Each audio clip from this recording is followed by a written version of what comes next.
যেভাবে রোজা রাখলে পরে তুমি খুশি হও সেইভাবে আমাদেরকে রোজা রাখার তৌফিক দান করো, বলি আমিন। এটি হচ্ছে সর্বশ্রেষ্ঠ মাস আল্লাহ পাক মুসলমানদের জন্য দান করেছেন। আবারও বলি আলহামদুলিল্লাহ। কোরআন শরীফের মধ্যে আল্লাহ সমস্ত ইবাদতের কথা বলেছেন, কিন্তু ডিটেইলস আলোচনা করেন নাই। হজ করতে হবে, কিন্তু উকুফে আরাফা করতে হবে, রমিয়ে হিজার করতে হবে, রমিয়ে জিবার করতে হবে, তারপরে 7 বার তাওয়াফ করতে হবে, সাফা মারওয়া সাই করতে হবে। এগুলি কিন্তু কোরআন শরীফে আসে নাই, ডিটেইলস আসে নাই।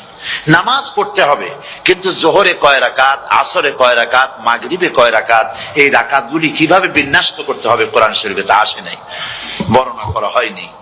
যাকাত দিতে হবে, কিন্তু কত টাকা হলে কত টাকা দিতে হবে, কত মন ধান হলে কতটুকু দিতে হবে, কত ছাগল হলে, কত গরু হলে, কত পরিমাণ সোনা হলে, কত পরিমাণ রৌপ্য মজুদ থাকলে যাকাত দিতে হবে, এর বিস্তারিত বিবরণ কোরআন শরীফে আসে নাই। চিন্তা হতে পারে যে তাহলে এগুলো আমরা পাইলাম কই? আমরা পেয়েছি কোরআনের ব্যাখ্যা হচ্ছে রাসূল করিম সাল্লাল্লাহু আলাইহি ওয়াসাল্লাম, হুজুর এটাকে আমাদেরকে বলে দিয়েছেন। তিনি সারে ছিলেন, শরীয়ত প্রণেতা ছিলেন। তো সমস্ত ইবাদতকে আল্লাহ পাক সংক্ষেপে সংক্ষেপে তিনি আউটলাইন অথবা গাইডলাইন তিনি দিয়েছেন আল্লাহ পাক। রমজান মুবারক হচ্ছে একমাত্র ইবাদত যে রমজান সম্পর্কে আল্লাহ পাক ডিটেইলস পূর্ণ একটি রুকু আল্লাহ পাক আলোচনা করেছেন। সুবহানাল্লাহ। রোজা শুরু করবেন কোনখান থেকে, শেষ করবেন কোথায় গিয়ে, সফরে প্লেনে যখন চলবেন তখন আপনার রোজার অবস্থা কি হবে, যদি দেশে যান তখন কি হবে, অসুস্থ হলে কি হবে, কিভাবে রোজা রাখবেন, কিভাবে রোজা ভাঙবেন, তারপরে কখন শুরু হবে, কখন কি হবে ইত্যাদি বিস্তারিত বিবরণ। রোজার মতো করে এত অন্য কোন ইবাদতের ব্যাপারে আল্লাহ এতটা বলেন নাই যতটা বলেছেন রোজার ব্যাপারে। তাহলে নিশ্চয়ই বুঝতে পারছেন রোজাটা অত্যন্ত গুরুত্বপূর্ণ ইবাদত। সবটাই গুরুত্বপূর্ণ, কিন্তু রোজাটা আল্লাহর কাছে বেশি গুরুত্বপূর্ণ। সুবহানাল্লাহ। আচ্ছা, বেশি গুরুত্বপূর্ণ কেন সে কথা কি বলবো? অবশ্যই বলবো। বেশি গুরুত্ব এই কারণে, আল্লাহ পাক বলেছেন, এটা হচ্ছে হাদিসে কুদসি। আল্লাহ পাক বলেছেন আস-সাওমু লি ওয়া আনা আজজি বিহি। অন্য রিওয়ায়াতে এসেছে ওয়া আনা উজজা বিহি। আস-সাওমু লি, রোজা হলো আমার জন্য। কে বলতেছেন বলুন তো? আল্লাহ পাক বলছেন রোজা হচ্ছে আমার জন্য, রোজার পুরস্কার আমি দেব। অন্য বর্ণনায় এসেছে রোজা আমার জন্য আর রোজাদারের পুরস্কার আমি আল্লাহ নিজেই পুরস্কার। সুবহানাল্লাহ, সুবহানাল্লাহ। তাহলে প্রশ্ন আসে, আল্লাহ পাক বলছেন রোজা আমার জন্য, আস-সাওমু লি। আল্লাহ তো একথা কোথাও বলেন না আজ-যাকাতু লি, আস-সালাতু লি, আল-হাজ্জু লি। রোজা আমার কি বলে, যাকাত আমার জন্য, হজ আমার জন্য, নামাজ আমার জন্য, একথা কিন্তু আল্লাহ বলেন নাই। অবশ্যই আমরা যাকাত হোক, নামাজ হোক, হজ হোক কার জন্য করি? আল্লাহর জন্য করি। রমজানের ব্যাপারে আল্লাহ খাস করেছেন যে আস-সাওমু লি, রোজা আমার জন্য। এই কথাটার অর্থ কি, তাৎপর্য কি, ব্যাখ্যা কি, সিগনিফিকেন্স কি? এর সিগনিফিকেন্স হচ্ছে এই যে প্রত্যেকটা ইবাদতের দুটি ধরন আছে। কয়টা ধরন বলুন তো? দুটি ধরন। একটি ধরন হচ্ছে বাহ্যিক, আর একটা হচ্ছে আভ্যন্তরীণ। প্রত্যেকটা ইবাদতের দুটি দিক আছে, একটা মানুষকে দেখানো আর একটা ভেতরের। যেমন নামাজ, একটি লোক নামাজ পড়ে না, কিন্তু এমন একটা সমাবেশের মধ্যে পড়ে গেছে সবাই নামাজ পড়ে। এখন আমি যদি নামাজ না পড়ি তাহলে লোকে বলবে কি? তখন উজু আছে কি না আছে দাঁড়ায় গেল, আল্লাহু আকবার। তাহলে দেখা গেল নামাজ আল্লাহর জন্য পড়ে, আবার মানুষের জন্য দেখাবার জন্য করে। যাকাত এটা দেয় মানুষে, তার নিয়তটাকে আল্লাহ পাক ভালো জানেন। কিন্তু কিছু লোক তেমন আছে যাকাতের নামে লুঙ্গি, আমাদের দেশে আছে, এখানে কি করে আমি জানি না, লুঙ্গি শাড়ি কিনে তারপরে বাড়িতে সব জমা করে এরপরে গরিবদের দাওয়াত দেয় এবং সকলকে দেখায় এইভাবে লুঙ্গি দিল, শাড়ি দিল, লোকেরা দেখলো যে যাকাত দিল, খুব যাকাত দিয়েছে। কোরবানির ব্যাপারে এভাবে বিরাট একটা গরু কিনলো, কিনে মানুষকে দেখাইলো। চট্টগ্রামে আছে সবচেয়ে বড় দামের গরু একটা কিনে গরুর গলায় মালা একটা পরাইয়া তারপরে শহর ঘুরায়। এখন অবশ্য এটা কমে গেছে আগের থেকে অনেক। মানুষ দেখুক যে অমুকে এই গরুটা কোরবানি করেছে। এটা কি কোরবানির জন্য হলো না মানুষকে দেখাবার জন্য হলো? হজ, টাকা আছে, লোকেরা বলবো কি যে এত টাকার মালিক তাও হজে যায় না, সুতরাং যাই একটু হজ করে আসি। তাহলে হজ করা গেল, আবার মানুষকে দেখাবার জন্য করলো। দুটি জিনিস আছে। কিন্তু একমাত্র রোজা যদি কেউ রাখে মানুষকে দেখাবার জন্য, সকাল থেকে শুরু করে সন্ধ্যা পর্যন্ত না খাইয়া কোনো পাগলও থাকবে না। বলেন আপনারা ঠিক কিনা? সে তো মানুষকে দেখাবার জন্য দাঁত টাত পরিষ্কার করে নিল, আর দুপুরে ভাত খাই নিল, বউতেও টের পাইল না। পারবে কিনা? পারবে। টয়লেটে গিয়ে খাই নিল ভালো করে, কোন একটা আড়াল জায়গা নিয়ে খেয়ে গেল, বাচ্চাও দেখলো না, বউতেও দেখলো না, খেয়ে নিল। তাহলে সে তো রোজা রাখলো না। আল্লাহ পাক বলছেন আস-সাওমু লি, রোজা হচ্ছে আমার জন্য। যে রোজা রাখে আমার জন্যই রাখে, মানুষকে দেখাবার জন্য সারাদিন না খাইয়ে থাকার কোনো প্রশ্নই ওঠে না। সুবহানাল্লাহ।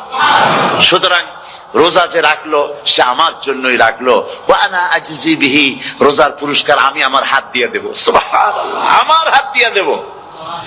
ম্যানেজার যদি বলে এই কাজগুলি করলে পরে বেতন, নির্ধারিত বেতন পাবা, আর এইটা যদি করো তাহলে বেতনটা আমি দেবো আমার হাত দিয়া, তাহলে এমপ্লয় যারা তারা বুঝতেই পারবে যে মালিক যখন নিজেই দেবে তাহলে ম্যানেজারের মতো দেবে না, মালিক মালিকের মতোই বড় করে দেবে।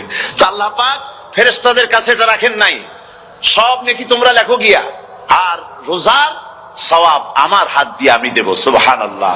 এরপরে আল্লাহ পাক বলছেন, অন্য রিওয়ায়েতে এসেছে রোজা আমার জন্য, আর রোজাদারের পুরস্কার আর কিচ্ছু না, রোজাদারের পুরস্কার আমি আল্লাহ নিজেই পুরস্কার হয়ে যাব। সুবহানাল্লাহ। হাদিস শরীফে এসেছে রোজা রাখলে পরে ক্ষুধার কারণে, খালি পেটে থাকার কারণে টক্সিন জাতীয় এক প্রকারের গ্যাস তৈরি হয় পেটের ভেতরে, স্টমাকের মধ্যে, ফলে মুখে এক রকমের দুর্গন্ধের সৃষ্টি হয়। নবীজি বলেছেন রোজাদারের মুখের থেকে যে গন্ধ বের হয়, আল্লাহ পাকের কাছে রোজাদারের মুখের গন্ধ মেশক আম্বারের চাইতে বেশি পবিত্র। আপনার মুখের গন্ধটাও আল্লাহর কাছে পবিত্র। রোজাদারের জন্য, রোজাদারদের জন্য জান্নাতের একটি দরওয়াজা খাস করে রাখা হয়েছে, যার নাম রায়্যান। এই দরওয়াজা রোজাদারদের জন্য, কেবলমাত্র রোজাদারেরা সেখান থেকে প্রবেশ করবে, আর কেউ প্রবেশ করতে পারবে না। এই রোজাদারদের সম্পর্কে আল্লাহ পাক বলেছেন, হাদিস শরীফে এসেছে, বুখারী শরীফের হাদিস, রাসূল করিম সাল্লাল্লাহু আলাইহি ওয়াসাল্লাম বলেছেন লিস-সাইমে ফারহাতান, ফারহাতুন ইনদা ফিতরিহি ওয়া ফারহাতুন ইনদা লিকাই রাব্বিহি। রোজাদারের জন্য দুইটা খুশি। কয়টা খুশি বলুন তো? কে বলছেন? আল্লাহ রাসূল বলছেন রোজাদারের জন্য দুইটা খুশি। লিস-সাইমে ফারহাতান, দুটি খুশি। ফারহাতুন ইনদা ফিতরিহি, একটা খুশি হচ্ছে ইফতারের সময়। এই ফিতরিহিতে, এই ফিতরিহি দুটি কথা, এই একটি কথার দুটি ব্যাখ্যা হয়। একটা হচ্ছে ইফতারের সময়, ইফতারের কথা বলা হয়েছে, আর ঈদের কথাও এর মধ্যে বলা হয়েছে। ইফতারের সময় হলো একটা খুশি, আর একটা খুশি হচ্ছে ইনদা লিকাই রাব্বিহি, যখন রোজাদারের সঙ্গে আল্লাহ পাক দেখা করবেন তখন হবে আরেকটা খুশি। তার মানে হচ্ছে রোজাদারদের সঙ্গে স্পেশাল আল্লাহ রাব্বুল আলামিন সাক্ষাৎকারের ব্যবস্থা করবেন। সুবহানাল্লাহ। তাহলে দুটি জিনিস হলো, একটা হলো ইফতারের জন্য দুটা, রোজাদারের জন্য দুটা খুশি, একটা হলো ইফতারের সময়, আর একটা হচ্ছে আল্লাহর সঙ্গে যখন দেখা করবে। তো ইফতারের যে খুশিটা, এই খুশি রোজাদার ছাড়া কেউ বুঝবে না। ইফতার সারাদিন রোজা রাখার পর সামনে পেঁয়াজি, বেগুনি, সালাদ, তরমুজ, মিষ্টি, তারপরে আম্বালা সুইট মিটের নানান রকমের মিষ্টি, এরপরে মুড়ি, কত কিছু সব সামনে নিয়ে বসে আছে। দেখছেন অবস্থা? সমস্ত কিছু সামনে বসা, ঘড়ির দিকে তাকানো। আপনি যদি 5 মিনিট আগে খান, ফেরেশতা এসে মুখের উপর থাপ্পড় মারবে, বেটা খাইলি কেন? বলবে কেউ? বলবে না। কোন ফেরেশতা লাঠি নিয়ে দাঁড়ায় আছে? দাঁড়ায় নাই, কিন্তু আপনি খাচ্ছেন না কেন? সুবহানাল্লাহ, সুবহানাল্লাহ বলবেন না? অন্তত 1500 বছর আগে আল্লাহ রাব্বুল আলামিন নির্দেশ করে রেখেছেন, সূর্য সাদা হওয়া থেকে, পূর্ব দিগন্ত সাদা হওয়া থেকে শুরু করে পশ্চিম দিগন্তে যখন কালো হয়ে কালো রেখা দেখা দেবে, যখন মাগরিব হয়ে যাবে, সূর্যাস্ত যাবে, ততক্ষণ পানাহার আর স্ত্রী সম্ভোগ থেকে বিরত থাকো। 1500 বছর আগের আল্লাহ রাব্বুল আলামিনের এই নোটিশ কিভাবে কার্যকরী হচ্ছে উম্মতের মধ্যে, মুসলমানদের ভেতরে। খাবার সামনে আছে, পিপাসা লেগেছে, এখন তো পিপাসা লাগে না, খুব ঠান্ডার সময়, এখন রোজা রাখতে খুব মজা হবে, তাই না? খুব মজার রোজা। কিন্তু এই রোজা যখন জুন মাস আর জুলাই মাসে আসবে, তখন টের পায় মানুষ রোজা কাহাকে বলে। প্রচন্ড পিপাসা, সামনে সব খাবার পড়ে আছে, একটা খাবারের দিকে রোজাদারের হাত যায় না, ঘড়ির দিকে তাকায় আর চুপ করে বসে বসে আল্লাহর জিকির করতে থাকে। আল্লাহ কয় ফেরেশতারা, দেখ এই বান্দা বানাইতে নিষেধ করছিলি, সুবহানাল্লাহ। আল্লাহ খুশি হয়ে যায়। রোজাদার অপেক্ষা করতে থাকে, ঠিক যখন কাটায় কাটায় সময়টা এসে গেছে, তখন আল্লাহর নাম করে খুরমা দিয়ে পানি দিয়ে ইফতার শুরু করে দিল। আল্লাহ পাক খুশি হয়ে গেলেন। এই যে ইফতার, সারাদিন রোজা রেখে ইফতার করায় যে মজা, রোজা রাখলো না এরকম লোকেরাও কিন্তু ইফতার করে, করে না? পুরান ঢাকায় আছে, ঢাকার তো কয়েকটা এলাকা আছে, পুরান ঢাকার লোকেরা নাকি বলে যে, যারা রোজা রাখে না তারা বলে যে রোজা না রাখে একরকম পাপ করছি, আর ইফতার না করে কবিরা গুনাহ করবো নাকি, ইফতার তো করাই লাগবে। তো খুব মজা করে ইফতার করে তারা। তো সারাদিন রোজা রেখে পেঁয়াজি, ছোলা, বুট, মুড়ি খাওয়ায় যে মজা, সারাদিন ভাত খাইয়া তারপরে ইফতারে শরীক হওয়া, ছাগলে ঘাস খাইলে যেমন লাগে ওই রকম তার মুখে লাগে, এই মজা পাবে না। রোজাদারের যে মজা লাগে সেই মজা সে পাবে না। সারা মাস রোজা থাকার পর, আল্লাহর হুকুম মেনে সারা রাত রোজা রাখার পর, তারপরে ঈদের দিনে জামা কাপড় পরিষ্কার করে, শেরওয়ানি গায়ে লাগাইয়া, পাঞ্জাবি পরে, আতর মেখে, এরপরে ঈদের জামাতে যখন দাঁড়ায় যায়, সে যে মজা পায়, সারা মাস রোজা রেখে ঈদের জামাতে গিয়ে সে যে মজা পায়, যে রোজা রাখলো না ঈদের দিনে খুব জামা, পাজামা, সেন্ট এগুলো মেখে টেকে প্রথম কাতারে গিয়ে দাঁড়ায় গেছে, ও সেই মজা পাবে না। ওর মনের মধ্যে একটা চোর চোর ভাব থেকেই যায়। সে মনে মনে ভাবে, এই জামাত আমার না, জোর করে আসছি, এইখানে দাঁড়াবার যোগ্যতা আমার নাই। মনের মধ্যে সে একটা অপরাধী ফিল করে, সে ফিল করতে থাকে। সুতরাং রোজাদারের জন্য দুইটা খুশি, একটা হচ্ছে ইফতারের সময়, আর একটা খুশি হবে যখন আল্লাহ তাদেরকে দেখা দেবেন। সুবহানাল্লাহ। এই রোজা আল্লাহ পাক দান করেছেন। আচ্ছা, কি জন্য রোজা আমাদের দিলেন? এই জন্য দিয়েছেন যে একটা মাস পৃথিবীর মুসলমানরা না খেয়ে থাকুক দিনের বেলায়, ওই না খেয়ে থাকার যে খাবারগুলি বাঁচবে, এগুলি আল্লাহ অন্য কোন এলাকার মানুষদের খাওয়াবেন নাকি? এই জন্য করেছেন রোজা, এই জন্য করেন নাই। রোজার ফজিলত আল্লাহর নবী বলেছেন, রমজান মুবারকের এত ফজিলত, মানুষ যখন কোন ইবাদত করে আল্লাহ পাক সেই ইবাদতের নেক আমলের সওয়াব 10 থেকে শুরু করে 700 পর্যন্ত বাড়ায় দেন। 10 থেকে শুরু করে 700 করে 700 বাড়ায় দেন, ইল্লা সাওম, রোজা ছাড়া। নবীজি বলেছেন, রমজান মুবারকে কেউ যদি একটি নফল কাজ আদায় করে, একটি নফল ইবাদত করে, অন্য মাসের একটি ফরজ আদায় করার সওয়াব আল্লাহ পাক নামায়ে আমলে দিয়ে দিবেন। রমজান মুবারকে কেউ যদি একটি ফরজ আদায় করে, অন্য মাসের 70টি ফরজ আদায় করার মতো সওয়াব আমল নামায়ে আল্লাহ দিয়ে দিবেন। সুবহানাল্লাহ। এই মাস আমাদের সামনে, আল্লাহু আকবার বলি, আল্লাহু আকবার বলি, আলহামদুলিল্লাহ। এই পবিত্র মাস আমাদের সামনে। এই মাসে এত সওয়াব, নফল হয় ফরজের মতো, আর ফরজ হয় 70টা ফরজের মতো। এত সওয়াব কেন হইল? আমরা না খেয়ে থাকি সেই জন্য নাকি? বলতে পারেন কেন হলো? একটি কারণ, শাহরু রমাদান আল্লাযী উনজিলা ফীহিল কুরআন। সুবহানাল্লাহ বলবেন না? এই রমজান মাস হচ্ছে সেই মাস যে মাসে আল্লাহ রাব্বুল আলামিন কোরআনে কারীমকে নাজিল করেছেন। এই মাসের মধ্যে একটি রাত আছে, খায়রুম মিন আলফি শাহর, যে রাতটি 1000 মাসের চাইতে বেশি গুরুত্বপূর্ণ আল্লাহর কাছে। সুবহানাল্লাহ। একটি রাত 1000 মাসের চাইতে গুরুত্বপূর্ণ। 1000 মাস ক্যালকুলেটর দিয়ে হিসাব করলে দেখা যায় যে 1000 মাসে 83 বছর 4 মাস হয়। তাহলে তার অর্থ কি এই যে একটানা 83 বছর 4 মাস ইবাদত করলে যে সওয়াব হবে, এই রাত্রে ইবাদত করলে সেই সওয়াব হবে? হতে পারে, এরকম হতে পারে, কিন্তু ব্যাখ্যাটা কি? ব্যাখ্যাটা হচ্ছে, আরবিতে আলফুন শব্দ দিয়ে 1000 বোঝানো হয় না। আরবিতে যখন আলফুন বলা হয় তাহলে বোঝা যায় সংখ্যাধিক্য, বিপুল সংখ্যা, হাজার হাজার, হাজার হাজার, থাউজেন্ডস এন্ড থাউজেন্ডস। এইটাকে বোঝানোর জন্য আরবিতে ব্যবহার করা হয় আলফুন, হাজার হাজার। তাহলে আল্লাহ কি বুঝাতে চাচ্ছেন? আল্লাহ রাব্বুল আলামিন তিনি আয়াত দ্বারা বুঝাতে চান, এর ব্যাখ্যা হচ্ছে এই পৃথিবীর মানবতার কল্যাণের জন্য, এই পৃথিবীর মানুষের ভালাইয়ের জন্য, মঙ্গলের জন্য হাজার হাজার মাস ধরে এই পৃথিবীর মানুষের যে কল্যাণ হয় নাই, এই রমজান মোবারকে একটা রাত আছে যেই রাতে আল্লাহ রাব্বুল আলামিন মানবতার সেই কল্যাণ করেছেন। সেই কল্যাণ কি দিয়ে করেছেন? শাহরুর রমাদান আল্লাযী উনজিলা ফীহিল কোরআন, কোরআন নাযিল করে পৃথিবীর মানুষকে সেই কল্যাণ আল্লাহ দিয়েছেন। সুবহানাল্লাহ।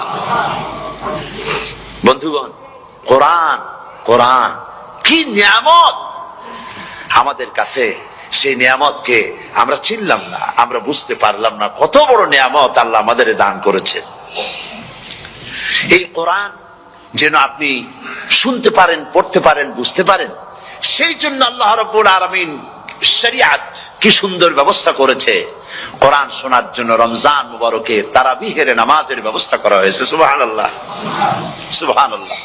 যারা সব সময় পড়তে পারেন না, কোরআন তেলাওয়াত জানেন না, অথবা সারা বছরও এক খতম কোরআন শরীফ পড়া হয় না, শরিয়ত কি সুন্দর বিধান করলো যে আপনি যেন 30 পারা কোরআন শরীফ শুনতে পারেন। এই ব্যবস্থা তারাবিহের নামাজের মধ্যে শরিয়ত করে দিয়েছে। আলহামদুলিল্লাহ, আলহামদুলিল্লাহ। যাদের টাকা কড়ি আছে আমি তাদেরকে অনুরোধ করব, যদি পারেন তাহলে মেহেরবানি করে রমজান মুবারকে উমরা পালন করবেন। আমি উমরার নিয়ত করেই এসেছি, ঢাকা থেকে উমরার নিয়ত করেই এসেছি, আপনাদেরকে দেখে গেলাম। আর আমি এখান থেকে ডাইরেক্ট মদিনা মুনাওয়ারায় চলে যাব ইনশাআল্লাহ।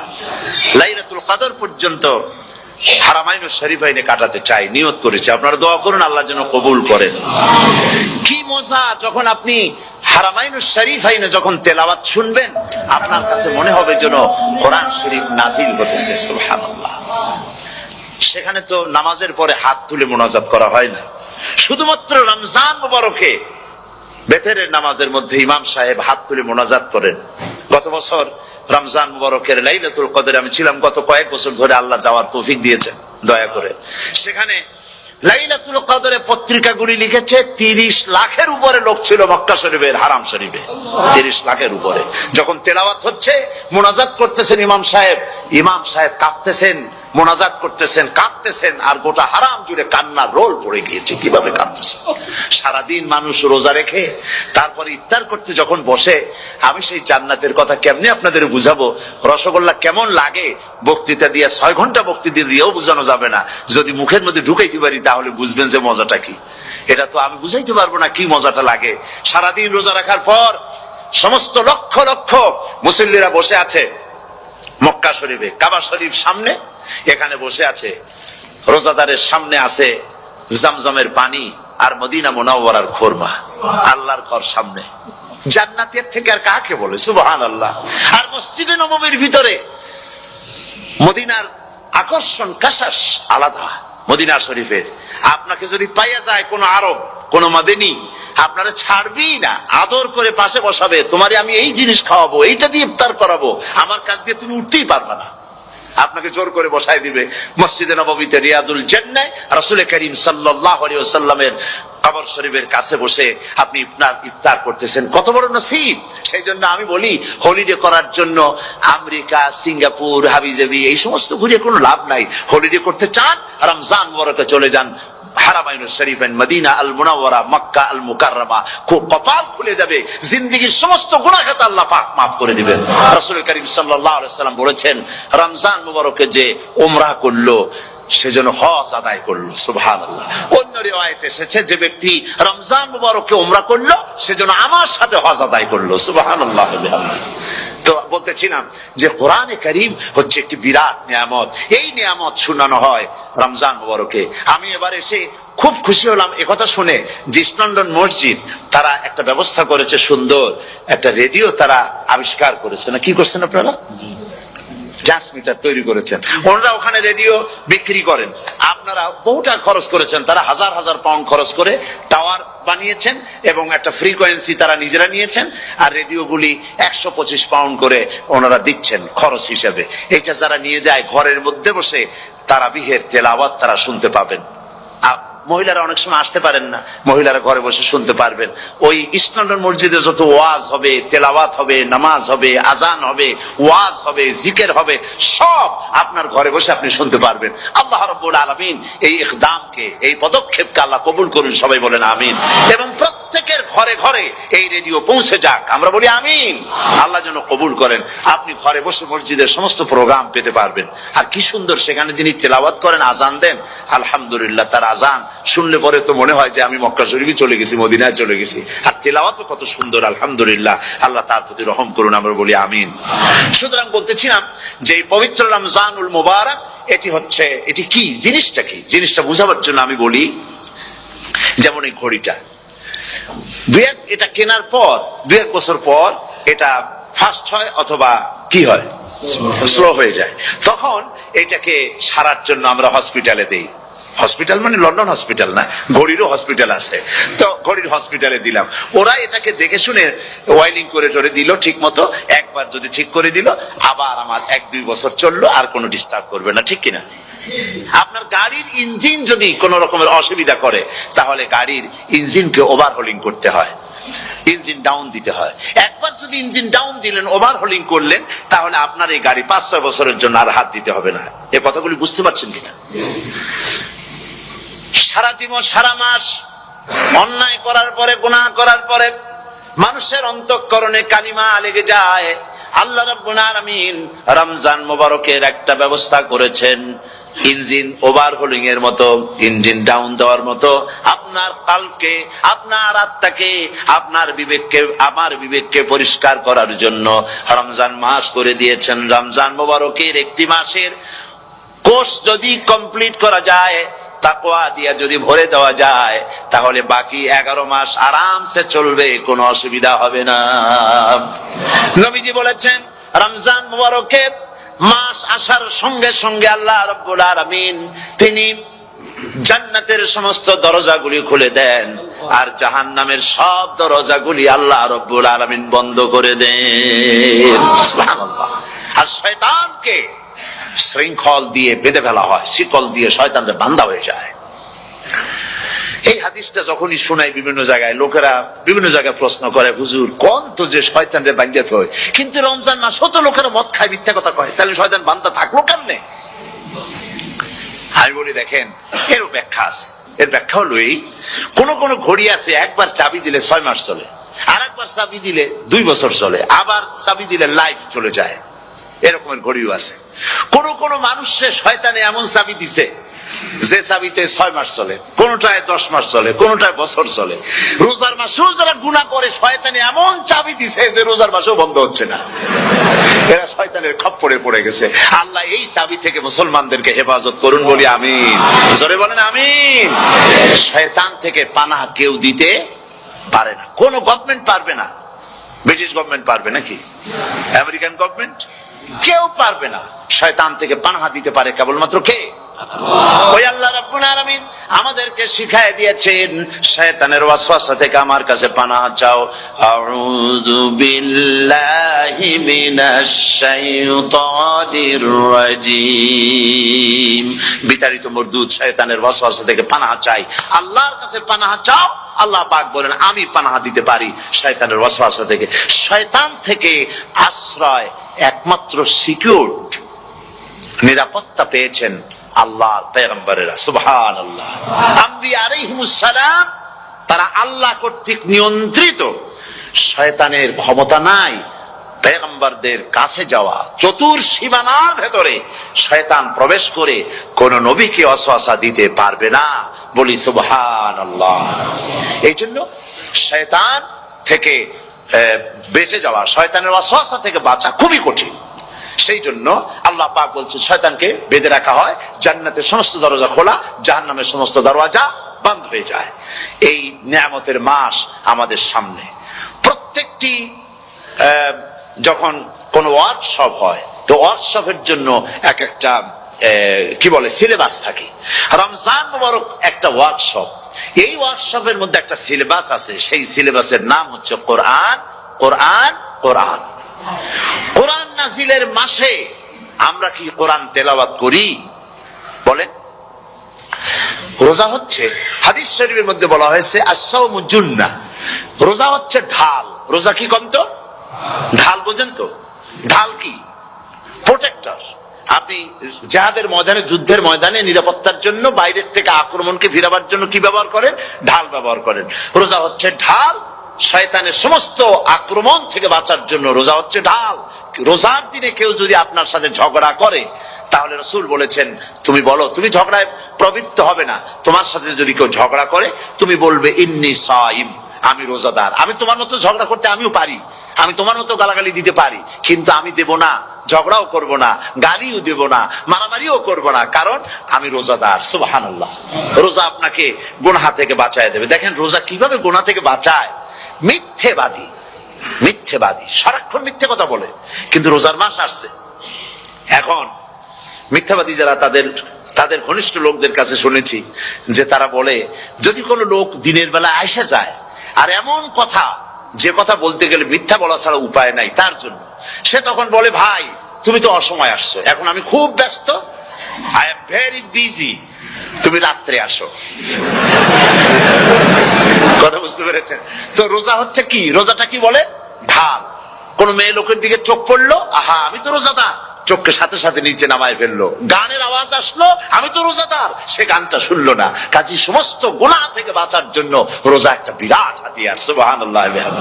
এই মাসে আল্লাহ রাব্বুল আলামিন এই মাসটা, এই রোজাটা কেন দিয়েছেন? লাআল্লাকুম তাত্তাকুন, ইয়া আইয়ুহাল্লাযীনা আমানু কুতিবা আলাইকুমুস সিয়ামু কামা কুতিবা আলাল্লাযীনা মিন ক্বাবলিকুম লাআল্লাকুম তাত্তাকুন। হে বিশ্বাসীরা, তোমরা যারা ঈমান এনেছো, শোনো, আমি রোজাকে তোমাদের জন্য ফরজ করেছি, যেমন করে ফরজ করেছিলাম তোমাদের পূর্বপুরুষদের উপরে। রোজা শুধু আমাদের উপরে ফরজ হয়েছে তা না, আমাদের আগে যারা যেসব নবীরা আসছিলেন তাদের উপর রোজা কি ছিল? ফরজ ছিল। সুতরাং এই রোজা তোমাদের উপরে ফরজ, এই জন্য লাআল্লাকুম তাত্তাকুন, যাতে করে তোমরা কি হতে পারো? পরেজগার হতে পারো। কি হতে পারো? পরেজগার, মুত্তাকি হতে পারো, আল্লাহকে ভয় করতে পারো। একমাত্র আল্লাহ। আপনাদের বাড়িতে যদি কারো বিড়াল থাকে, বিড়াল, বিড়াল বোঝেন তো না? কি বলে বিড়াল? বিলাই নাকি বলে? বিড়াল। এই বিড়াল যদি আপনাদের কারো বাড়িতে থাকে, তো বিড়ালের প্রসবকালীন অবস্থা দেখবেন, বিড়ালের প্রসব হবে, বাচ্চা দেবে। বিড়াল তখন ঘরের মধ্যে পেরেশান হয়ে ঘুরতে থাকে, একটা নিরাপদ জায়গা খোঁজে, একটা নিরাপদ জায়গা খোঁজে। প্রসব করার 2-3 দিন আগের থেকে খুঁজতে থাকে তার জন্য নিরাপদ জায়গা কোনটা। এরপরে খুঁজতে খুঁজতে প্রসবের দিন সে সত্যিকারের ঘরের মধ্যে সবচেয়ে কোনা কানা জায়গা যেটা, সেই রকম একটা নিরাপদ জায়গা সে বেছে নিল। এরপরে বাচ্চা হলো। বাচ্চা হওয়ার পর এই বাচ্চার উপরে কেউ যেন আক্রমণ না করে, শত্রু যেন তার জায়গাটিতে না আসে, এই জন্য বাচ্চাটার তো হাত দিয়ে মায়ের মতো কোলে নিতে পারে না, সে আস্তে করে ঘাটটা কামড়ায় ধরে যাতে করে বাচ্চা ব্যথা না পায়। ওইভাবে করে ঘাট কামড়ায় ধরে, আজকে এই সিঁড়ির নিচে, কালকে ওই খাটের নিচে, পরশুদিন এই আলমারির কোনায়, এইভাবে বাচ্চাগুলি সরায় সরায় রেখে বাচ্চাকে প্রতিপালন করে। এই বিড়ালে হেদায়েত দিলটা কে? যিনি দিলেন তার নাম রব। তিনি হচ্ছেন রব্বুল আলামিন। সন্তান প্রতিপালনের ব্যবস্থা শুধু দুনিয়ার মানুষকেই দেন নাই, প্রাণী জগৎকেও দিয়েছেন। সুবহানাল্লাহ। বলেন, মুরগির বাচ্চা হলো, ডিমের থেকে বাচ্চা বেরোলো, এই বাচ্চাগুলি হয়েছে গতকাল। আজকে বাচ্চাগুলি আদার খাচ্ছে মায়ের সাথে, হঠাৎ করে একটা চিল এলো আর ওর মা একটা সিগন্যাল মারলো, সাথে সাথে বাচ্চাগুলি দৌড়াইয়া এমন পলান দিল, আপনি তো ভালো একাদশীর বাপেও তালাশ করে পাবে না যে মুরগির বাচ্চা পলাইলো তো।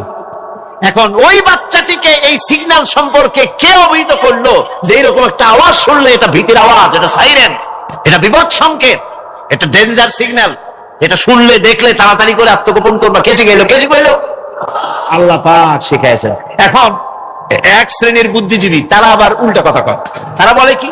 তারা বলে যে মুরগি বাচ্চা, এই বাচ্চা যে দৌড় মারলো, এখানে আল্লাহ এইসব কিছু নাই, নাউযুবিল্লাহি মিন যালিক। তো এখানে কি আছে? কয় যে এখানে বিষয়টা হলো এই যে এই মুরগি আর মোরগ, ওর বাপ মা, এই দুজনের মধ্যে আছে সিলের ভয়, আছে শিয়ালের ভয়। ওই ভয় ওদের মধ্যে ছিল, এই মা বাপের ক্রসের মাধ্যমে বাচ্চা আসছে। কাজী ওই ভয়, বাপের যদি কোনো রোগ থাকে, মায়ের রোগ থাকে, তো এগুলি তো বাচ্চার মধ্যেও ঢোকে। তো ভয় হোক, সুখ হোক, দুঃখ হোক, এই অনুভূতি স্বাভাবিক প্রক্রিয়ার মাধ্যমে বাচ্চার মধ্যে ঢুকছে, আর সিল দেখে আওয়াজ শুনে সে আত্মগোপন করেছে। এইটা আমি পড়িয়া আমি আমার আলোচনা এক জায়গায় বললাম বুদ্ধিজীবীদের উদ্দেশ্যে, যদি সত্যি তাই হয়, মোরগ আর মুরগি মা বাবার মধ্যেই ভয় আছে বলে বাচ্চার মধ্যেই ভয় ঢুকছে, সেই জন্য সে আত্মগোপন করছে। তাহলে আবার মানুষের ব্যাপারে কথাটা আনি, মানুষেরা সাপের ভয় করে না মহব্বত করে? কথার জবাব দিলে না, যখন তখন মনে হয় আপনারা সাপ বুঝি ভালোবাসেন। সাপ আমরা সকলেই ভয় পাই, মায়ও ভয় পায়, বাবাও ভয় পায়। এই মায়ের গর্ভে সন্তান এসছে, সন্তানের বয়স 2 বছর 2.5 বছর, ঘরের মধ্যে কেউ ছিল না, ঘরের মধ্যে একটা সাপ আসছে, একটা সুন্দর সাপ, দেখতে সুন্দর, কিন্তু সে সাপে কামড়ালে মানুষ মরে যায়। ওই সাপটা মাথা উঁচু করে ফোনা ধরেছে। এই বাচ্চাটা কি সাপ দেখে দৌড় মারবে, না বাচ্চাটা ওই সাপটাকে ধরার জন্য সে এগিয়ে যাবে? কোনটা বলবে? এগিয়ে যাবে। তাহলে মা বাবার ভয়, তাদের মা বাবার রক্তের মধ্যে, শিরার মধ্যে সব জায়গায় সাপের ভয়, তার মাধ্যমে বাচ্চা হিসেবে বাচ্চার মধ্যে সাপের মহব্বত হইল কেন, ভয় হইল না কেন বাচ্চা অবস্থা? সুবহানাল্লাহ। আমার বন্ধুগণ, মুরগির বাচ্চাকে হেফাজত করার জন্য বুদ্ধিমান প্রাণী মানুষ তার কাছে নাই বলে আল্লাহ রাব্বুল আলামিন তারে বাচ্চা অবস্থা থেকে বোঝার তৌফিক দিয়েছেন কোনটা ভয়ের আওয়াজ, কোনটা হলো বিপদের আওয়াজ। মানব সন্তানের প্রতিপালন করার জন্য তার মার বাবা আছে বলে ওই রকম করে পশুদের মতো আল্লাহ বানান নাই, তাকে হেফাজত করার জন্য মা বাপ আছে বলে এই দায়িত্ব আল্লাহ পাক মা বাপের উপরে ছেড়ে দিয়েছেন। মা বাপ তাকে হেফাজত করে। রুবুবিয়তের প্রতিপালন, হেদায়েতের এই প্রতিপালন আল্লাহ পাক মানুষকে এভাবে করে তাদেরকে হেদায়েত দিয়েছেন, তার পথের চলার দিশা দিয়েছেন। পিঁপড়া খাদ্য সংগ্রহের ব্যাপারটা দেখেন, পিঁপড়ার আছে দারুণ ঘ্রাণ শক্তি। কোথায় খাবা? 5 তলায় আপনি মিষ্টি খাচ্ছেন, রসগোল্লা থুয়ে দেন, তারপরে দেখেন কোন জায়গায় দিয়ে পিঁপড়া এসে জন্মের খাওয়া খায়, ঠিক কিনা? দেখেন তার কত তীব্র ঘ্রাণ শক্তি, সেখানে চলে যাচ্ছে। তাকে হেদায়েত দেওয়া হয়েছে, তাকে ঘ্রাণ শক্তি দেওয়া হয়েছে। চিল, শকুন, ঈগল কোথায় থাকে বুঝেন না? মহাশূন্যে 3 থেকে 3.5 মাইল উপরে শকুন, বাজ, ঈগল উঠতে থাকে। খাবে কি? ওখানে তো তার খাবার ছড়ানো নেই। আল্লাহ হচ্ছেন এমন রব, আমাদের স্রষ্টা হচ্ছেন এমন রব, যিনি ওই চিল বা হাজার শকুন মহাশূন্যে যেগুলি উড়ে বেড়ায় ওদেরকে আল্লাহ পাক এমন তীব্র দৃষ্টি শক্তি দান করেছেন, 3 মাইল উপর থেকেও ছাগল মুরগি মরা দেখলে ওখান থেকে সে ঝাঁপায় পড়ে তা খেতে পারবে। তাকে দেওয়া হচ্ছে দৃষ্টি শক্তি।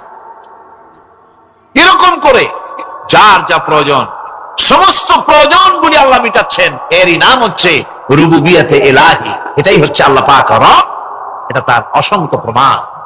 সেই জন্য আল্লাহ পাক বলেন আলহামদুলিল্লাহি রাব্বিল আলামিন। পড়েন সবাই আলহামদুলিল্লাহি রাব্বিল আলামিন। সমস্ত প্রশংসা হচ্ছে আল্লাহ পাকের জন্য। কোন আল্লাহ? প্রথমে তো আল্লাহ বললাম, তারপর বললাম রব, এখন বলা হচ্ছে কোন রব? যিনি আলামিন, রব্বিল আলামিন, যিনি সমস্ত জাহানের রব। তাহলে বোঝা যাচ্ছে রব, জগৎ একটা না। জগৎ, কথা বুঝতেছেন আমার? জগৎ একটা নয়, অসংখ্য জগৎ আছে, বহুমাত্রিক জগতের কথা এখানে আল্লাহ পাক বলছে।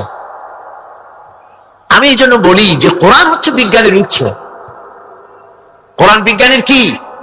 বিজ্ঞানের আবিষ্কার। যত বাড়বে বিজ্ঞান চিরটা কাল কোরআনের কাছে ভিক্ষার হাত দিয়ে এতিমের মতো দাঁড়ায় থাকবে কিয়ামত।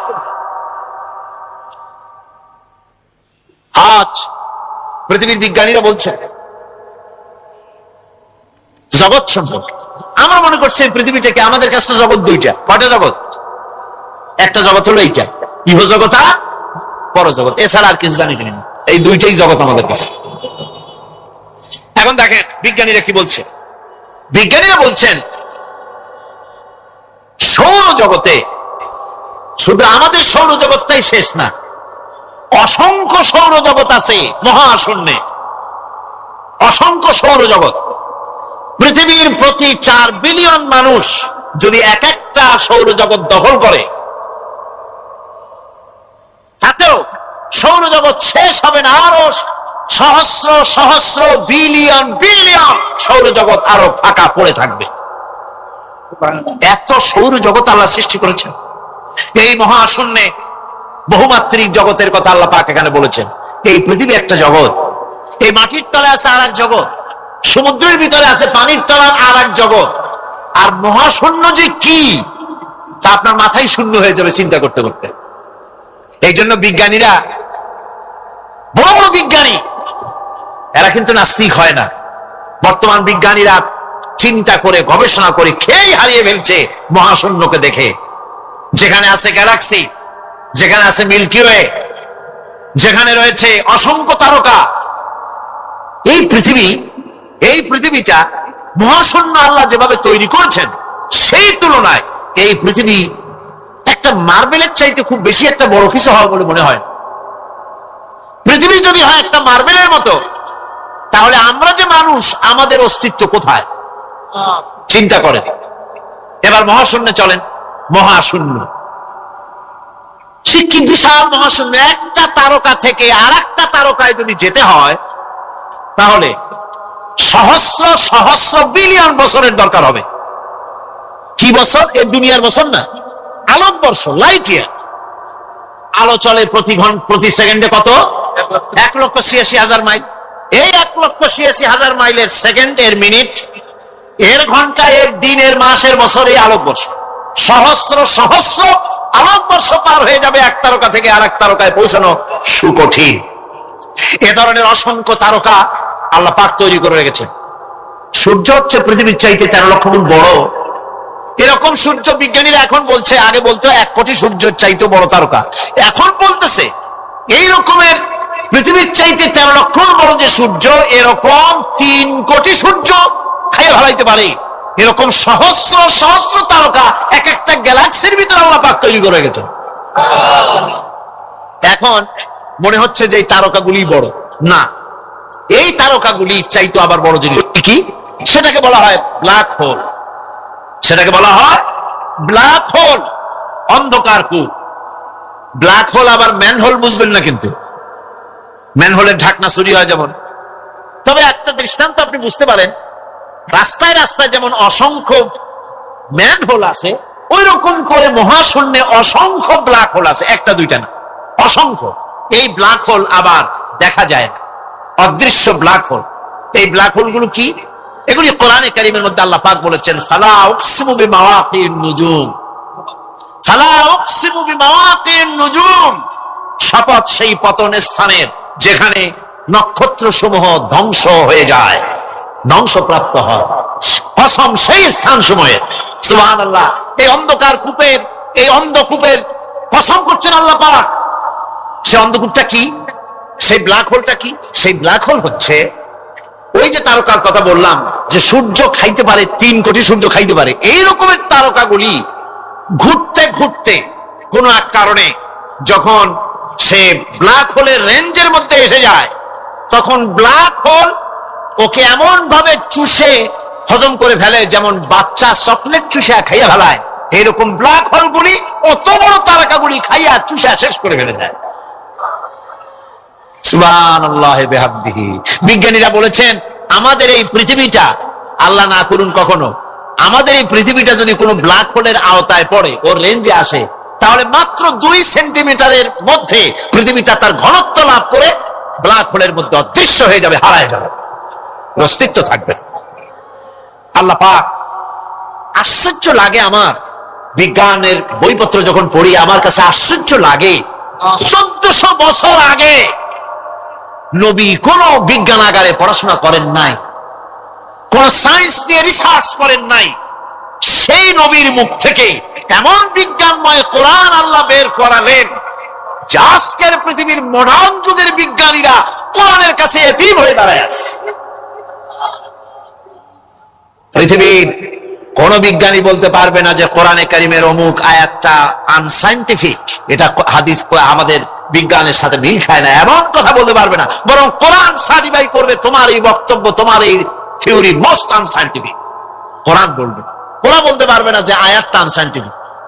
সুতরাং কোরআন হচ্ছে মহান বিজ্ঞানময়, কোরআন হচ্ছে আল্লাহ পাকের দেওয়া এক মহান বিধান, যে কোরআনের কারণে আল্লাহ পাক আমাদেরকে হেদায়েত দান করেছেন। সুতরাং এই কোরআন হচ্ছে, কোরআনের মধ্যে যা আছে গোটা কোরআনে যা আছে সব সূরা ফাতিহায় আছে। সুবহানাল্লাহি ওয়া বিহামদিহি।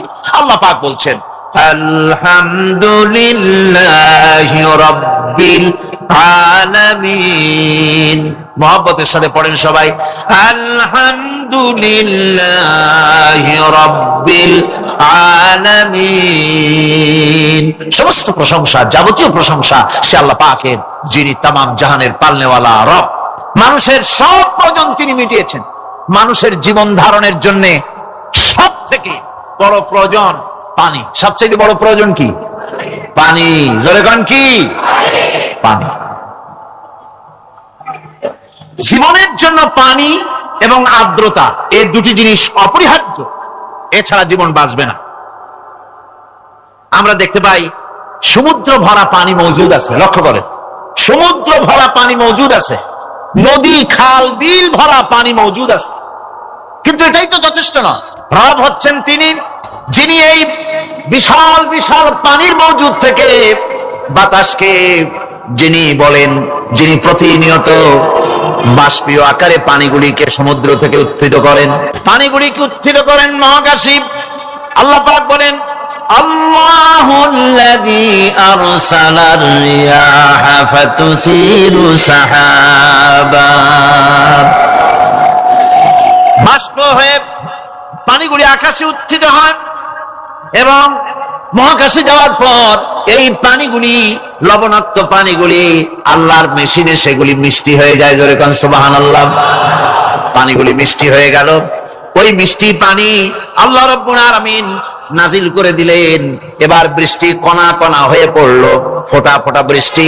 আল্লাহ খুঁজে দেখলেন বৃষ্টির ফোঁটাগুলি পৃথিবীর প্রতিটি কণা তালাশ করে তৃষ্ণার্ত কণাগুলিকে আল্লাহ পাক ভিজায় দিলেন। সেই জন্য তার নাম হলো রব। তিনি হচ্ছেন রব, প্রয়োজন মিটান। পানি সবচেয়ে প্রয়োজন বেশি, সেই পানি আল্লাহ পাক এভাবে সরবরাহ করলেন। জমিনের চারিদিকে নদী নালা রেখেছেন, জমিনকে আর্দ্র করেছেন, জমিনের ভিতরের পানি মিষ্টি করেছেন। টিউবওয়েল মারলে পরে, পাম্প করলে পরে ভিতর থেকে মিঠা পানি আল্লাহ পাক বের করে দেন। সুবহানাল্লাহ। এই মিষ্টি পানির ব্যবস্থা করেছেন।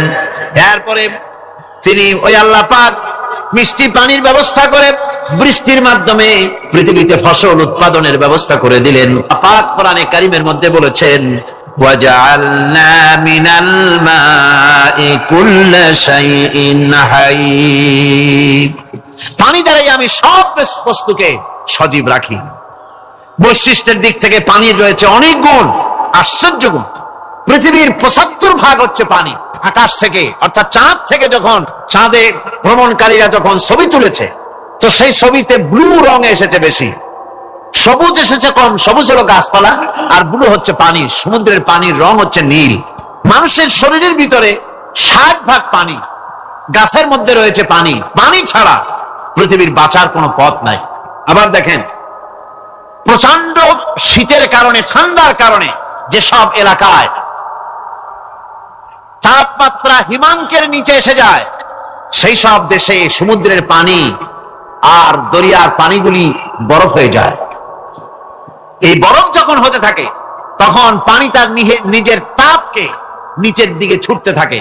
উপরের তাপ বরফ হয়ে যায় ঠান্ডা, আর নিচে তাপ বিচ্ছুরিত করে দিয়ে পানির ভিতরে যত জলজ প্রাণী আছে আর উদ্ভিদ আছে, সবগুলিকে বাঁচায় রাখার ব্যবস্থা আল্লাহ রাব্বুল আলামিন এভাবে করে থাকে। এবার আল্লাহ রাব্বুল আলামিন বলছেন, এই পানি ছাড়া মানুষ বাঁচে না, প্রাণী বাঁচে না। পানি এমন এক জিনিস, এমন এক নিয়ামত আমি দান করলাম। আল্লাহ পাক বলেন কুল আরাআইতুম ইন আসবাহা মাউকুম গাওরান ফামান ইয়াতিকুম বিমাইন মাইন। বলো দেখি, সবে শুকাইয়া যদি যায় এই জমিনের পানি, তাহলে হেথায় টটনির ধারা কে দিবে সবারে আনি। এই পৃথিবীর নদী নালা খাল বিল, জমিনের আভ্যন্তরীণ দিকে পানিগুলি যদি আমি আল্লাহ রাব্বুল আলামিন শুকায় দেই, তাহলে আমি আল্লাহ ছাড়া এমন কে আছে যে নতুন করে আবার পানির আমদানি করে দিতে পারে? আছে কেউ? আজ পানির শূন্যতা আমাদের দেশে দেখা যাচ্ছে। পানি আস্তে আস্তে কমে যাচ্ছে, আস্তে আস্তে পানি শেষ হয়ে যাচ্ছে। কি কারণে শেষ হচ্ছে এবং কি হলে পানি পাওয়া যাবে? পরে বলা যাবে ইনশাআল্লাহ। তো জীবন ধারণের জন্য যেমন পানির প্রয়োজন, জীবন ধারণের জন্য তেমন বাতাসেরও প্রয়োজন। পানি ছাড়া তো কিছু সময় চলতে পারে, পানি এবং খাদ্য ছাড়া কিছু সময় চলতে পারে, কিন্তু বাতাস ছাড়া তো এক মুহূর্ত চলে না, ঠিক কিনা? বুঝেন কিনা কথা? বাতাস ছাড়া এক মুহূর্ত চলতে পারে না। অথচ আল্লাহ রাব্বুল আলামিন এই বাতাস দিয়ে গোটা আকাশকে, শূন্য জায়গাগুলি বাতাস দিয়ে ভরে রেখেছেন, যাতে করে কারো বাতাসের কোনো অসুবিধা না হয়, শ্বাস করতে কোনো কষ্ট না হয়। প্রাণী জগৎকে বাতাস দিয়ে বাঁচিয়ে রাখার জন্য আল্লাহ পাক মহাশূন্যকে এভাবে সব এলাকা বাতাস দিয়ে ভরে রেখেছেন। এই জন্য তার নাম হচ্ছে রব। এটাই হচ্ছে রুবুবিয়তের নমুনা। আমার ভাইয়েরা, আল্লাহ রাব্বুল আলামিন পানি দিলেন, বাতাস দিলেন, খাদ্যের ব্যবস্থা করে দিলেন। শস্য শ্যামল এলাকায় আল্লাহ পাক সব জায়গাগুলিতে শস্য শ্যামল হোক অথবা উষর ধূসর মরুভূমি হোক, সারা পৃথিবী জুড়ে আল্লাহ রাব্বুল আলামিন খাবারের দস্তরখান বিছায় রেখেছেন। ওয়ামা মিন দাব্বাতিন ফিল আরদি ইল্লা আলাল্লাহি রিজকুহা। এই পৃথিবীর বুকে এমন কোন বিচরণশীল জীব নাই যেই জীবের রিজকের দায়িত্ব আমি আল্লাহ আমার নিজ হাতে গ্রহণ করি নাই। জোরে বলেন সুবহানাল্লাহ। সব রিজেক আমি ছড়াই রেখেছি বিশ্বজুড়ে সর্বত্র। আল্লাহ পাক বলছেন, ফালইয়ানজুরিল ইনসানু ইলা তাআমিহি আন্না সাবাবনাল মাআ সাব্বা সুম্মা শাকাকনাল আরদা শাক্কা ফাআনবাতনা ফিহা হাব্বা। আল্লাহ পাক বলছেন, মানুষের উচিত নিজ খাদ্যাদির দিকে লক্ষ্য করা, নিজে খাদ্যের দিকে লক্ষ্য করা। যেহেতু এই খাদ্য প্রতিদিন তার সামনে আসে, এদিকে তার লক্ষ্য করা উচিত। আমি কিভাবে, আমি প্রথমে জমিনের উপরে পানি বর্ষণ করি, পরে জমিনকে দীর্ণ বিদীর্ণ করি, এরপরে জমিনের ভিতরে উর্বরা শক্তি আমি দান করি। কে বলতেছেন কথা? আল্লাহ পাক বলছেন। এরপরে আমি নানান জাতের ফসল ফলন তোমাদের জন্য আমি দান করে দেই। খাদ্যের দিকে নজর করতে এই জন্য আল্লাহ পাক বলেছেন, মানুষ চতুর্দিক থেকে তো চোখ ফিরাতে পারে, মুখ ফিরাতে পারে, কিন্তু খাদ্যের দিকে তার নজর করতেই হয়। সকালে, দুপুরে, বিকালে, রাত্রে সব সময় তার সামনে খাবার আছে। আল্লাহ পাক বলেন, খাবারের দিকে একটু নজর করো, কেমন ভাবে কি সুন্দর করে খাবারগুলি তৈরি করে দিয়েছি, শুরু কিভাবে হলো, পরিপক্ক কিভাবে হলো, সেদিকে তোমরা লক্ষ্য করো। সে লক্ষ্য তো করা নাই, সমানে খায়, বিসমিল্লাহ বলে না, আলহামদুলিল্লাহ বলে না, পাইকারি দরে খাইতেই থাকে। আল্লাহ পাক বলছেন, খাদ্যাদির দিকে লক্ষ্য করো।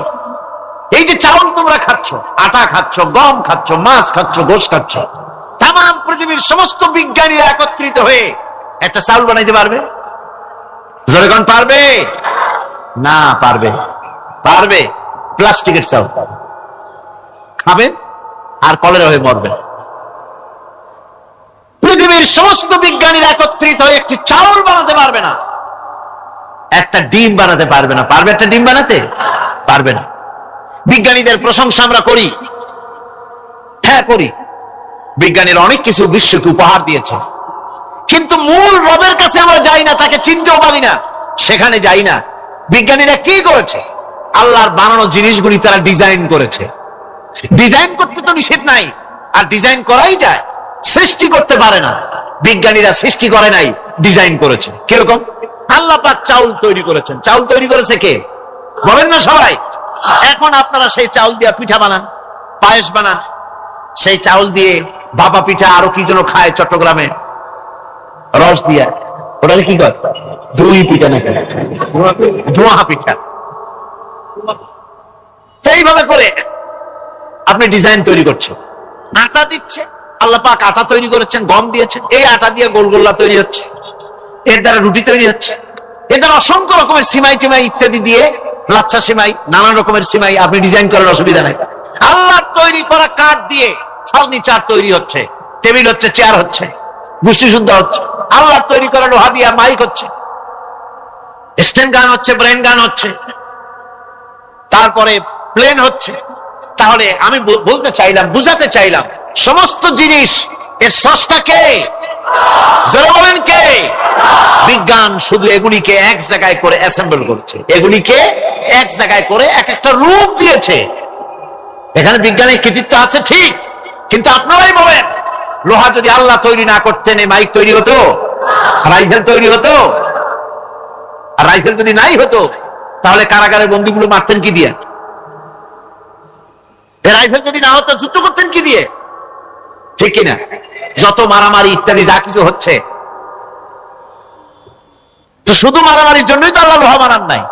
লোহার সবচাইতে বড় প্রয়োজন হচ্ছে জমিন কর্ষণ করা, জমিন চাষ করা। এই জমিন চাষের জন্য লাঙ্গল দরকার, শাবল দরকার, খন্তা দরকার, কোদাল দরকার। এই লোহার দাম কেউ আল্লাহ পাক এত লোহা বেশি দিয়েছেন যার জন্য লোহার দাম কম। সোনা কম দিয়েছেন যেহেতু সোনার প্রয়োজনীয়তা কম, লোহার প্রয়োজনীয়তা বেশি, এই জন্য লোহা বেশি দিয়েছেন, দামটা কমে গেছে, যার জন্য আপনার আমার জন্য কিনে ব্যবহারটা সহজ হয়েছে। কথা ঠিক কিনা? আল্লাহ রাব্বুল আলামিন এইভাবে করে মানুষের রুবুবিয়াতটা, আল্লাহ পাকের রুবুবিয়াত হচ্ছে তিনি মানুষকে সুন্দর করে সৃষ্টি করে যা কিছু প্রয়োজন সবকিছু খাওয়াচ্ছেন, দিচ্ছেন। সে আল্লাহ পাক প্রশ্ন করছেন, কুল মান ইয়ারযুকুকুম মিনাস সামাই ওয়াল আরদ أَمَّنْ يَمْلِكُ السَّمْعَ وَالْأَبْصَارَ وَمَنْ يَخْرُجُ الْحَيَّ مِنَ الْمَيِّتِ وَيُخْرِجُ الْمَيِّتَ مِنَ الْحَيِّ। আকাশের প্রশস্ত বুক থেকে এবং জমিনের এই প্রশস্ত বুক থেকে কে রিজিক, তোমাদের খাদ্যকে উৎপাদন করে? কে নির্জীব থেকে সজীবকে বের করেন? আর কে সজীবকে নির্জীবে পরিণত করেন? তিনি কে? তিনি হচ্ছেন আল্লাহ পাক। আল্লাহ পাক বলছেন এই প্রশ্ন যদি তাদেরকে করা হয় তো তারা কি বলবে? আল্লাহ পাক বলেন, ওয়ামান ইউদাব্বিরুল আমরা ফাসায়াকুলুনা আল্লাহ ফাকুল আফালা তাত্তাকুন। হে নবী, এদেরকে প্রশ্ন করুন। এদেরকে যদি প্রশ্ন করা হয় এই পৃথিবীর সুন্দর পরিচালনা পদ্ধতি কে করেন, তাহলে তারা এক কথায় বলবে, নিজের থেকেই বলবে আল্লাহ। কে করছেন সবকিছু? আল্লাহ। আল্লাহ পাক বলেন, নবী তাহলে তাদেরকে বলেন, এ কথা জানার পর, এ কথা বোঝার পরেও কেন তারা ঔদাসীন্যতা দেখাচ্ছে? কেন তারা গাফিল হয়ে যাচ্ছে? কেন তারা আল্লাহ পাককে ভয় করে তার পথের অনুসারী হচ্ছে না? যে আল্লাহ রাব্বুল আলামিন এত কিছু করছেন, তিনি তার পরিচয় সম্পর্কে বলে দিচ্ছেন, ফাযালিকুমুল্লাহু রাব্বুকুমুল হক ফামাযা বা'দাল হক ইল্লাদ দালাল। নিশ্চয়ই এসবের মূলে রয়েছেন তোমাদের রব, আমাদের আল্লাহ, আমাদের রব। সুতরাং উজ্জ্বল সত্য প্রকাশিত হওয়ার পর গোমরাহি ছাড়া আর কিছুই বাকি থাকে না। সুতরাং যারা সত্যের পথের অনুসরণ করতে চায়, রবকে চিনতে হবে, আল্লাহ পাককে জানতে হবে এবং তাকে অনুসরণ করতে হবে, তাকে রব হিসাবে চিনতে হবে। এটা হচ্ছে সেই রুবুবিয়াত ইলাহি যার দিকে হযরত মুসা আলাইহিস সালাম ইঙ্গিত করেছিলেন ফিরআউন যখন তাকে প্রশ্ন করেছিলেন, ফামান রাব্বুকুমা ইয়া মুসা। হে মুসা, তোমাদের দুজনের রব কে? তোমাদের রব, তোমাদের প্রভু কে? তিনি জবাব দিলেন, রব্বুনাল্লাযী আ'তা কুল্লা শাইইন খালকাহু সুম্মা হাদা। রব হচ্ছেন আমাদের তিনি, যিনি নাকি আমাদের প্রতিপালক, আমাদেরকে সৃষ্টি করেছেন এবং আমাদেরকে হেদায়েত দিয়েছেন, সঠিক পথের দিশা দিয়েছেন। এখানে হেদায়েত হচ্ছে, এখানে হেদায়েত শব্দের অর্থ হচ্ছে সৃষ্টি শুধু করেন নাই, তাকে চলা, তার খাদ্য অনুসন্ধানে, তাকে বেঁচে থাকার সবকিছুর উপকরণ, এর কমন সেন্স, এর সাধারণ জ্ঞান আল্লাহ পাক তার সাথে দিয়েছেন। তিনি হচ্ছে রব। আমাদের ভাগ্য কত সুপ্রসন্ন, আমরা ভাগ্যবান, কারণ কোরআন শোনার সুযোগ আল্লাহ পাক করে দিয়েছেন। তারাই তো শ্রেষ্ঠ ভাগ্যবান যারা কোরআন শোনার সুযোগ পায়, যারা কোরআন তেলাওয়াত করে, যারা কোরআন বোঝে, যারা কোরআন আমল করে। তাদের থেকে সৌভাগ্যবান আর কে হতে পারে? গোটা বিশ্বের বুকে সর্বশ্রেষ্ঠ সৌভাগ্যবান জাতি হচ্ছে মুসলমান। আমি যদি প্রশ্ন করি পৃথিবীর শ্রেষ্ঠ ভাগ্যবান জাতি কারা, কি জবাব দিবেন?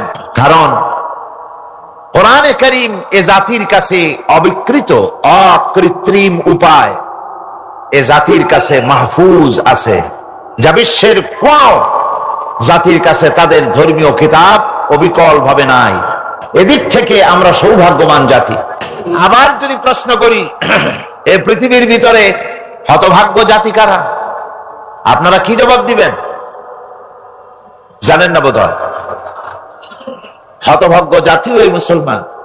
কারণ কোরআনে কারীমের মতো আজিম একখানা কিতাব যাদের কাছে আল্লাহ পাক আমানত হিসাবে দান করেছেন,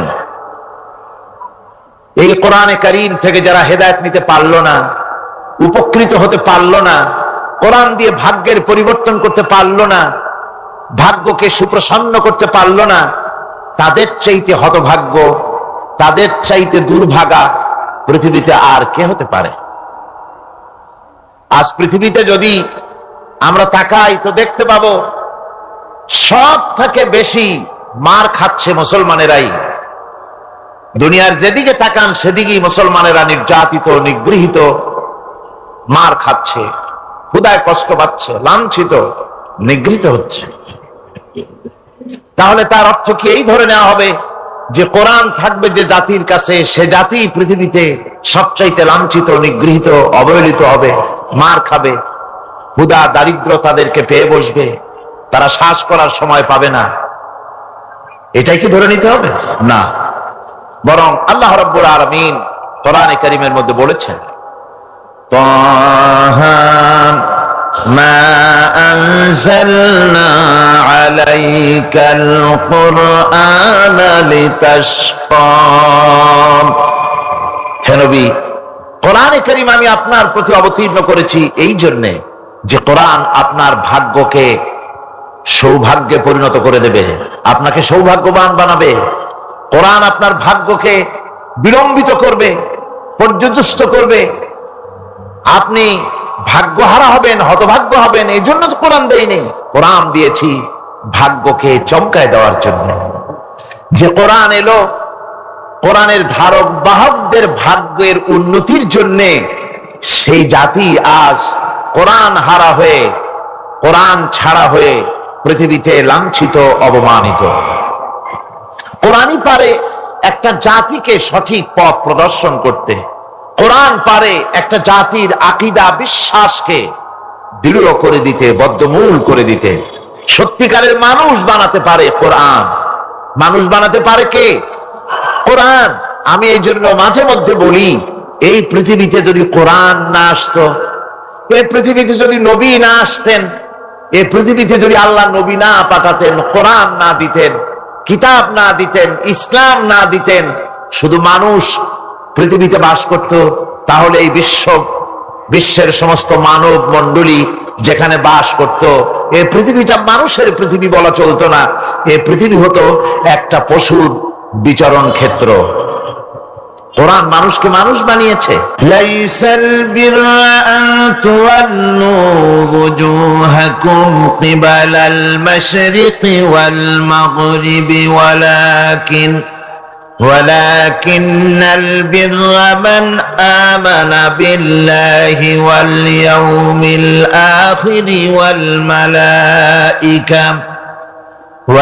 মালাইকাতি ওয়াল কিতাবি ওয়ান নাবিয়্যিন। পূর্ব পশ্চিমে মুখ ঘুরানো, পূর্ব পশ্চিমে মুখ ফিরানো, এটাই পুণ্যবান, নেককার, সৎকার হওয়ার জন্য যথেষ্ট নয়। প্রকৃতপক্ষে মুমিন নেককার হওয়ার জন্য যে শর্তগুলি আল্লাহ পাক আরোপ করেছেন তা হচ্ছে, 1 নম্বরে কি মনে আছে?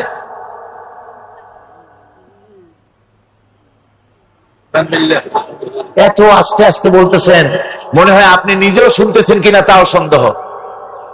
এর 1 নম্বরে হচ্ছে,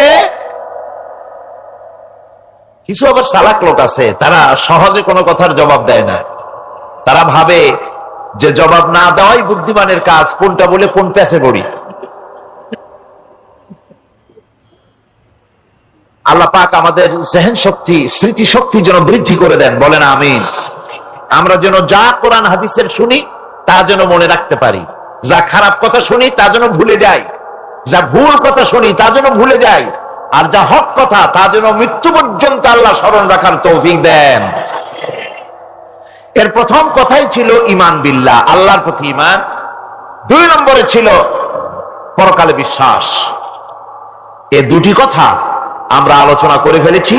ঈমান বিল্লাহ তো আলোচনা করেছি গত বছর, আর গতকালকে আলোচনা করেছি কি বলুন তো, পরকালের উপরে বিশ্বাস। আজকে আপনাদের সামনে আমি আলোচনা করব ইনশাআল্লাহ ফেরেশতা এবং কিতাব, এই দুটি জিনিসের উপরে, মালাইকা এবং কিতাব। ফেরেশতার উপরে ঈমান আনতে হবে, কিতাবের উপরে ঈমান আনতে হবে। শুধু পূর্ব পশ্চিমে কতগুলো সেজদা দিলেই এতে যদি কপালে দাগও পড়ে যায়, এটি একটি উপমা আল্লাহ দিয়েছেন, একটা উপমা, একটা দৃষ্টান্ত দিয়েছেন যে পূর্ব পশ্চিমে মুখ ঘুরানো এটা একটি উপমামূলক কথা, এটাই যথেষ্ট নয়। ঈমান আনতে হবে, বিষয়টা বুঝতে হবে, আকীদাকে মজবুত করতে হবে। আজকে মালাইকা ফেরেশতা সম্পর্কে আমরা আলোচনা করব, তারপরে কিতাব সম্পর্কে আলোচনা করব। আমা তৌফিকি ইল্লা বিল্লাহ। ফেরেশতাদের প্রতি ঈমান, এটা হচ্ছে আল্লাহর প্রতি ঈমানের পরিপূর্ণতা মাত্র। আল্লাহর উপরে ঈমানটা পরিপূর্ণ করতে হলে ফেরেশতাদের উপরে বিশ্বাস করতে হবে। এর উদ্দেশ্য শুধু ফেরেশতাদের উপরে স্বীকৃতি দানই নয়, বরং প্রকৃতপক্ষে এই বিশ্ব ব্যবস্থায় তাদের স্থান কি এটা জেনে নিতে হবে।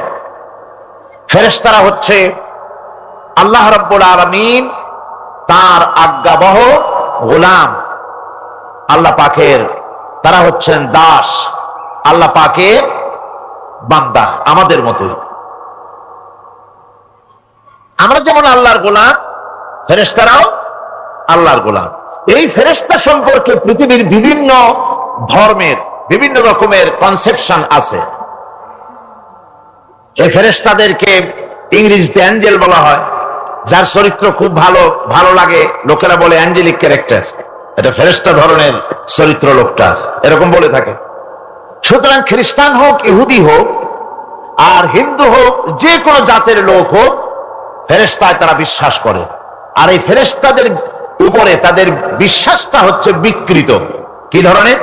কারো মতে ফেরেশতা হচ্ছে প্রকৃতির সন্তান, কারো মতে ফেরেশতা হচ্ছে আল্লাহর মেয়ে, নাউযুবিল্লাহি মিন যালিক। যার কারণে সূরা আন-নাজমের মধ্যে আল্লাহ পাক এর প্রতিবাদ করেছেন। আল্লাহ পাক বলছেন, ওরা দাবি করলো ফেরেশতা হচ্ছে আল্লাহর মেয়ে।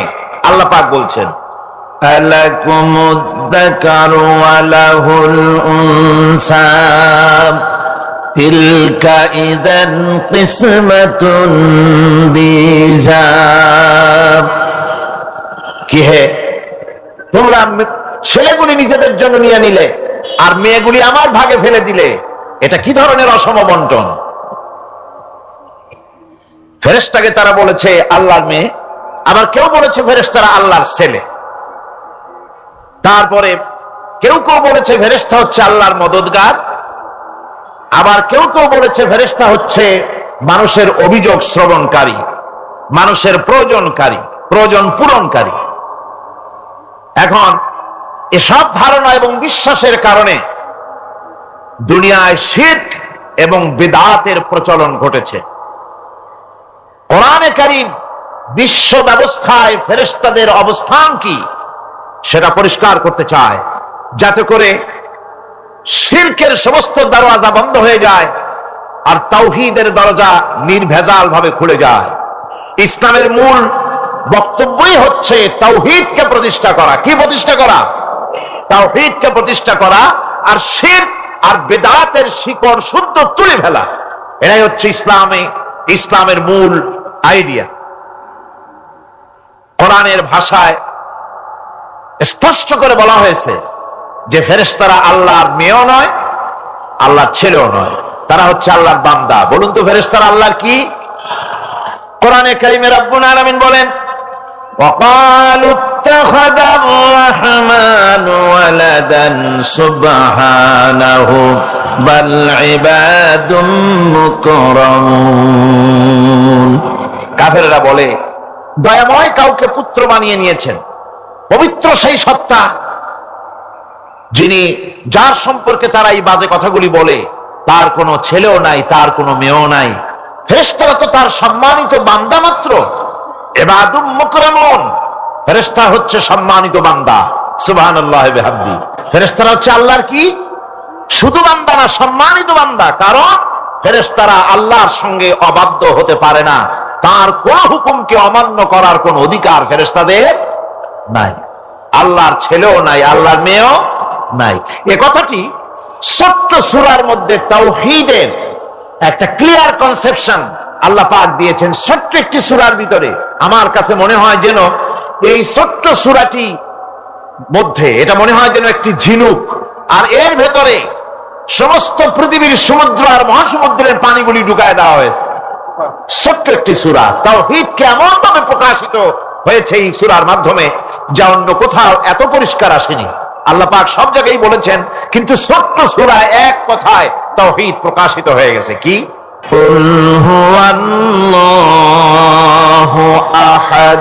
পড়েন সবাই, কুল হুয়াল্লাহু আহাদ আল্লাহুস সামাদ লাম ইয়ালিদ ওয়া লাম ইউলাদ ওয়া লাম ইয়াকুল লাহু কুফুয়ান আহাদ।